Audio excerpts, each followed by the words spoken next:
वरणफळ म्हणजेच वरण चकोल्या बनवताना आपण जेव्हा उकळत्या वरणात त्या चकोल्या टाकतो तर त्यावेळी त्या चमच्याने एकजीव करायच्या नाहीत. त्यामुळे काय होतं, चमचा वापरल्यामुळे त्या चकोल्या तुटू शकतात. तर अशा वेळी आपण काय वापरू शकतो, तर आपल्याकडे जे लाकडी लाटणं असतं बघा, त्या लाटण्याने हे चांगलं एकजीव करायचं, म्हणजे आपल्या चकोल्या अजिबात तुटत नाहीत. तसं तर मिक्सरचं भांडं आपण काम झालं की लगेच घासून ठेवतो, पण तरीसुद्धा काही दिवसांनी हे मिक्सरचं भांडं व्हिडिओमध्ये दिसतंय त्याप्रमाणे थोडंसं खराब होतं. म्हणजे अशी लालसर रंगाची एक लेअर त्याच्यावरती येते, किंवा मिक्सरच्या भांड्याचा जो मागचा भाग असतो तो सुद्धा खराब झालेला असतो आणि हा आपण घिसणीने कितीही घासण्याचा प्रयत्न केला तरी ते निघत नाही. आणि जर ब्रशने आपण घासायचं म्हटलं तरीसुद्धा ह्या ब्रशने ते व्यवस्थित घासलं जात नाही. तर मग अशा वेळी काय करायचं, हा जो ब्रश आहे तो गॅसवरती थोडासा गरम करायचा. म्हणजे ब्रशचा जो केसांचा भाग असतो त्याच्या मागचा भाग थोडा गरम करायचा आणि मी इथे व्हिडिओमध्ये दाखवते त्या पद्धतीने हा ब्रश थोडासा वाकवून घ्यायचा, फोल्ड करायचा. आणि असं फोल्ड केल्यानंतर एक तुम्ही फक्त 10-20 सेकंद धरलं तरीसुद्धा हा ब्रश हे पहा अशा प्रकारे तयार होतो.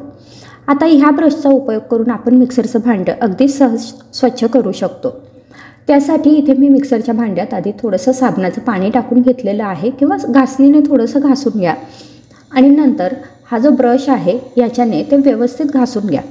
ब्रशचा आकार अशा पद्धतीने झालेला आहे की ज्यामुळे आपल्याला हे जे भांडं आहे हे घासायला खूप सोपं जातं. आणि ह्यामुळे अगदी बारीक बारीक जी घाण असते मिक्सरच्या भांड्यात अडकलेली तीसुद्धा आपल्याला काढता येते. तर हे पहा, इथे मिक्सरचं भांडं आता किती स्वच्छ झालेलं आहे. मिक्सरच्या भांड्याची जी मागची बाजू आहे तीसुद्धा छान घासली गेली आणि अगदी स्वच्छ असं हे भांडं तयार झालं आहे. हे छोटं भांडं होतं मिक्सरचं, ते सुद्धा तुम्हाला दाखवते. घासल्याआधी आणि आता घासल्याच्या नंतर स्वच्छ असं भांडं तयार झालं. बीट खाणं तर खूप पौष्टिक असतं, पण बीट सगळ्यांनाच आवडेल असं नाही. खूप जणांना ते असं नुसतं खायला आवडत नाही. तर मग अशा वेळी आपण काय करू शकतो, तर बीट आधी छान किसून घ्यायचं. बीटासोबतच एखादी काकडी किसायची, म्हणजे छान याचं सॅलड तयार होतं. आणि ह्यासोबतच तुम्ही गाजरसुद्धा किसून ह्याच्यात टाकू शकतात, पण फक्त बीट आणि काकडी किसली तरी चालेल. आता बीट काकडी किसून झाली की त्यामध्ये टाकायचं आहे चवीप्रमाणे मीठ. अगदी थोडंसं मीठ टाकायचं आणि त्यावरती छान मस्त लिंबू पिळून घ्यायचा. तुम्हाला आवडत असेल तर तुम्ही याच्यावर थोडासा चाट मसालासुद्धा टाकू शकतात, पण त्याची आवश्यकता पडत नाही. लिंबू आणि मीठ टाकलं तरीसुद्धा हे जे बीटाची कोशिंबीर आपण याला म्हणू शकतो, किंवा हा जो सॅलड आहे हे खूप टेस्टी लागतं. आणि जरी तुम्ही बीट 1-2 फोडीसुद्धा खात नसाल तरीसुद्धा हे जे सॅलड आहे हे तुम्ही वाटीवर नक्की खाऊ शकाल. तर तुम्ही जरूर ही जे सॅलडची रेसिपी आहे ती ट्राय करा. चपात्या किंवा पोळ्या बनवताना काही जणांना एक प्रॉब्लेम येतो, तो म्हणजे चपाती बनवल्यानंतर ती गरम असताना तर छान मऊ असते, पण जशी चपाती थंड होते तशी ती कडक होत जाते किंवा मग वातड होते. किंवा मग तुमच्या ज्या पोळ्या खूप छान पांढऱ्या शुभ्र येत नसतील तर त्यासाठी साधी सोपी गोष्ट करायची, ती म्हणजे अशी. एकतर कणिक मळताना त्यामध्ये 2-3 चमचे तेल टाकायचं आणि त्यानंतर कणिक मळून घ्यायची. आता कणिक मळल्यानंतर ती 10 मिनिटापेक्षा जास्त वेळ ठेवायची नाही, लगेच पोळ्या बनवायला घ्यायच्या, तरच पोळ्या पांढऱ्या शुभ्र येतील. आणि कणकेमध्ये तेल टाकल्यामुळे आपल्या ह्या ज्या पोळ्या आहेत किंवा चपात्या आहेत ह्या संपेपर्यंत छान मऊसूद अशा राहतात. आता पोळी जर टम्म फुगलेली हवी असेल तर त्यासाठी पोळी लाटताना अगदी हलक्या हाताने लाटायची, म्हणजे पोळी छान टम्म अशी फुगते. पोळी भाजत असताना तव्याला थोडंसं तेल लावून घ्यायचं. तेल लावून हा तवा पुसून घ्यायचा आणि त्यानंतर यावरती पोळी भाजायची, म्हणजे पोळी करपत नाही, खूप छान भाजली जाते. तसंच पोळी जेव्हा आपण भाजून ठेवतो तर ती सुरुवातीला अशा प्रकारे चाळणीवर ठेवायची आणि नंतर तुम्ही डब्यात ठेवू शकतात. आता दुधी भोपळ्याचे जेव्हा आपल्याला पराठे बनवायचे असतात तर बऱ्याचदा आपल्याला हा प्रॉब्लेम येतो की पराठ्यांचं पीठ भिजून ठेवल्यानंतर पहिला दुसरा पराठा तर व्यवस्थित होतो, पण पुढचे पराठे बनवताना दुधी भोपळा हा खूप पाणी सोडतो आणि आपलं जे पीठ आहे ते अगदी सैल होत जातं आणि शेवटचा पराठा लाटेपर्यंत त्याचं थालीपीठ थापावं की काय असं होतं. तर मग असं होऊ नये ह्याकरता काय करायचं आहे, पहिली गोष्ट म्हणजे दुधी भोपळ्याचे पराठे बनवताना जेव्हा आपण पीठ भिजतो तर गव्हाच्या पिठासोबत ह्या पिठात टाकायचं आहे तांदळाचं पीठ आणि त्यासोबतच बेसन पीठ.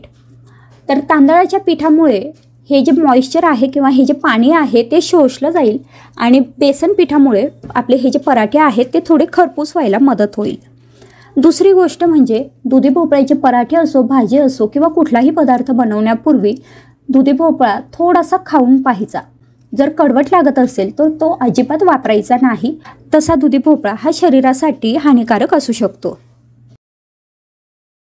मेथीची भाजी निवडताना एक खूप महत्त्वाची अशी काळजी घ्यायची असते.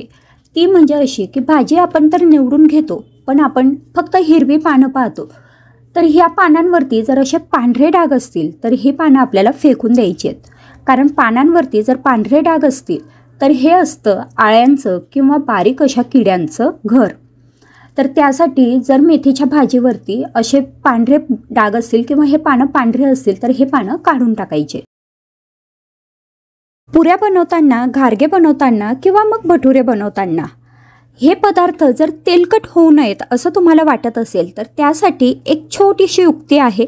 ती अशी की हे जे सगळे पदार्थ आहेत, पुरी असो, घारगे असो किंवा भटुरे असो, हे तळताना तेल चांगलं कडकडीत गरम ठेवायचं.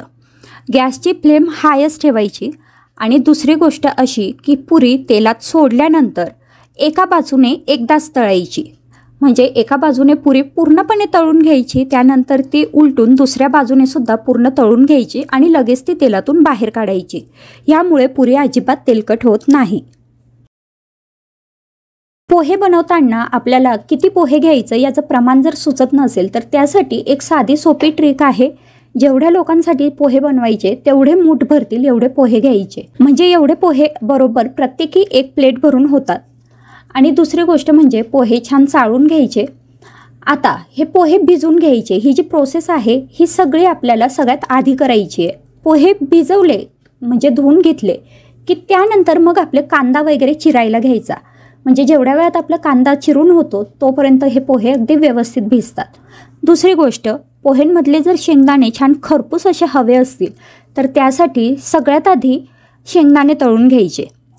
मध्यम गॅसवरती तळायचे आणि हे बाजूला काढून घ्यायचे. आणि त्यानंतर पोहेंना फोडणी देऊन झाली, अगदी व्यवस्थित पूर्णपणे पोहे तयार झाले की त्यानंतर वरून हे शेंगदाणे टाकायचे.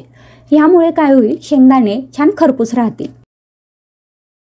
जेव्हाही आपण शेंगदाण्याच्या चटणीसाठी म्हणा किंवा भाजीसाठी किंवा शेंगदाण्याचा कूट बनवण्यासाठी शेंगदाणे भाजून घेतो, तर हे शेंगदाणे भाजत असताना मंद गॅसवरती किंवा मध्यम गॅसवरती भाजायचे.